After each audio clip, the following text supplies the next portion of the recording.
کہ جب آپ یہ فرماتے ہیں کہ جو علم ہے، جو دین کا علم تھا، اس کے اندر جو افزونی، اس کے اندر جو ترقی، اس کے اندر جو ارتقاء، اس کے اندر جو غور و فکر ہونا تھا، وہ سلسلہ رک گیا۔ عام طور پہ مسلمان جب پیچھے مڑ کے دیکھتے ہیں وہ باتیں سمجھ میں آتی ہیں کہ آپ نے تقلید کو اپنا لیا ہے اور آپ غور و فکر پہ آمادہ نہیں ہیں، لیکن جو علوم اسلامیہ کی تاریخ ہے اس میں تو ہمیں بے شمار علوم پیدا ہوتے ہوئے نظر آئے۔ علم کلام تھا، یہ فقہ کا علم تھا، تصوف ہے، فلسفے کی روشنی میں انہوں نے جواب دینے کی کوشش کی۔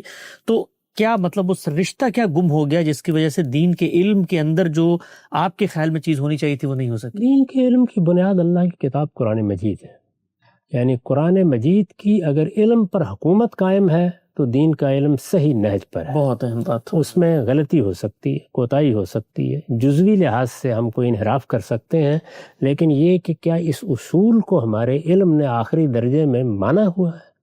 اللہ تعالیٰ کی کتاب ہمارے پاس موجود ہے، ہم بغیر ہدم والا کتاب منیر نہیں ہیں، اس لیے ہماری زندگی میں اس کتاب کو حکم کی حیثیت حاصل ہونی چاہیے، وہ ہمارے تمام اختلافات کا فیصلہ کرے۔ جب تمام اختلافات میں فیصلہ کن حکم کی حیثیت اس کو حاصل ہے تو پھر کوئی دوسری چیز بھی ہمیں پابند نہیں کر سکتی۔ اب آپ سلف کہیں، آپ اجماع کہیں، آپ کسی اور چیز کی قدغن لگانا چاہیں، آپ کسی امام کو لائیں، آپ کسی خاص دور کے لوگوں کو لائیں، اس کا مطلب یہ ہے کہ آپ قرآن کے مقابل میں ان کو ایک حیثیت دے رہے ہیں، یعنی اگرچہ الفاظ میں نہیں دیں گے لیکن عملی طور پر یہی ہوگا۔ تو اس لیے ہمارے ہاں نسخہ کیمیا کیا ہے، وہ یہ کہ اللہ کی کتاب کے ساتھ ہمارا معاملہ کیا ہوگا۔ اس کو رسالت مآب صلی اللہ علیہ وسلم نے آخری خطبے میں اسی لیے موضوع بنایا اور یہ بیان کیا کہ میں تمہارے درمیان اللہ کی کتاب چھوڑ کر جا رہا ہوں، اس کو دانتوں سے پکڑے رکھو۔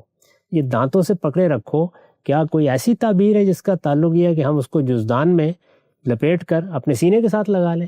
نہیں، اس کو حکم بنائے، اس کو میزان بنائے، وہ فیصلہ کن حیثیت رکھے، وہ ہمارے علم پر حکومت کرے، وہ ہمارے دینی معاملات میں آخری فیصلہ سنائے۔ یہ حیثیت اس کو ہر جگہ حاصل ہونی چاہیے۔ ٹھیک، نقطہ بالکل واضح ہوا۔